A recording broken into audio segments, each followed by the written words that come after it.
ano po, may ano po siya yung may Why Mrs. Diskaya is not here? Who will answer?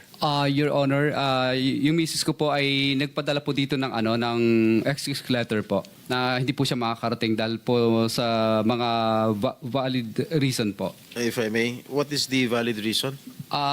Bali ano po, may ano po siya yung may heart condition din po siya at saka po ano po nagpadala po siya ng letter po dito. Hindi ko lang po nabasa kung ano yung iba pang content. Okay, for the record, and for the information of everybody, sumulat po si Mrs. Diskaya, chairperson, so forth and so on, subject inability to attend the Committee on Accountability of Public Officers and so forth and so on. I deeply regret to inform you that I will be unable to attend the Committee on Accountability of Public Officers and Investigations, fourth public hearing scheduled for September 18 at 9 a.m. Or 9 in the morning. Regrettably, I have an important meeting with my employees on the day of the hearing to explain the problem that the company is facing now and the effects this has on them.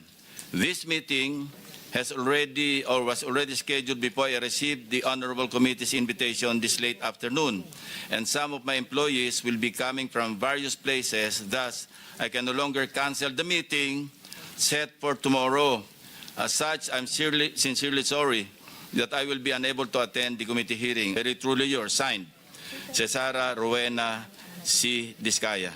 Mr. Chairman, with that letter, nagsisinungaling itong si Mr. Diskaya na meron daw karamdaman yung kanyang asawa. And Mr. Chair, nanumpa ito to tell the truth. And dito, harap-harapang nagsinungaling ka, binabastos mo kami, niloloko mo kami. Diba? Iba yung sinasabi mo, medical condition. Kung may medical condition, sige nga, bigyan mo nga kami ng medical certificate.